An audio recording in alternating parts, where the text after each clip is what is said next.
The 1958 World Cup was the sixth staging of the tournament.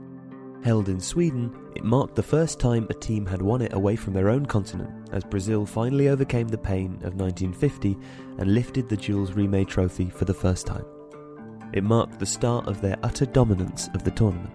Between 1958 and 1970, they won 3 of the 4 World Cups held, and of course, at the centre of that was one man. Although really, by 1958, Pelé was hardly a man at all, given that he was just 17. Nonetheless, his unforgettable contribution sparked the beginning of a legend that has endured ever since. But it was not just Pelé's World Cup. Indeed, for a long time, it looked like it just might be Just's. Just Fontaine was semi-finalist France's star player. In scoring 13 goals in the tournament, he set what has so far proved to be an unbeatable record. As Rob Sims wrote in 2012, there's surely no storm perfect enough for Fontaine's record to be usurped. He continues, in only one of the last 9 tournaments has a player scored even half as many, when Ronaldo managed 8 in 2002. Now 4 of his goals came in the third place playoff, but it was an impressive haul nonetheless. The format of the 58 World Cup was pretty recognisable to modern audiences. 4 groups of 4 played each other once, with the top 2 progressing to the 8-team knockout phase. Goal average was used to separate first and second if they finished on equal points, though if second and third finished in the same total, there was a playoff game between them to see who made it through. Goal average would then be used in the event of a draw. The 8 teams that made it through to the knockout phase were Brazil, the hosts Sweden, France, reigning champions West Germany, the Soviet Union, Yugoslavia, Northern Ireland and Wales. Northern Ireland had squeezed past Czechoslovakia in their playoff.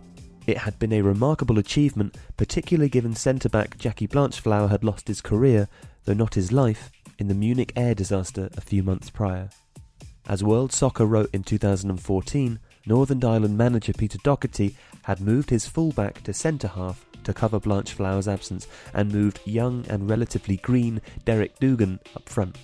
They wrote, Dugan proved to be a terror for Czechoslovakia throughout the match. Coupled with his performance, goalkeeper Harry Gregg, the hero of Munich, gave a performance worthy of the Goalkeeper of the World Cup award that he would receive come the end of the tournament. Wales's progression was also impressive, though they benefited from being in a group with Hungary.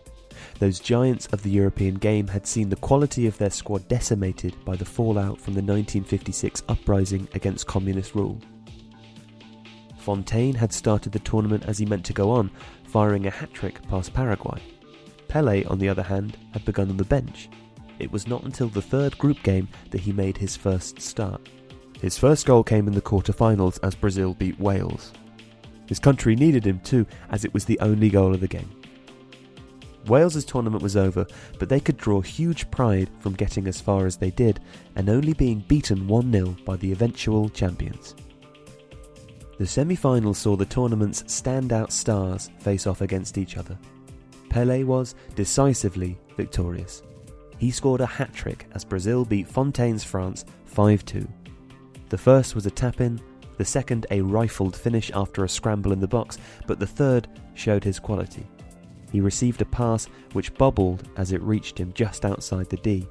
He managed to divert its flight straight upwards and met it before its return to the ground with a fierce shot that beat the keeper.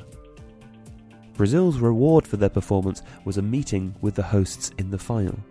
Nerves surely abounded after what had happened in 1950, but there was to be no Swedish equivalent of the Maracanazo. The hosts opened scoring through AC Milan legend Nils Lindholm, but by half-time Brazil had wrestled back a 2-1 lead.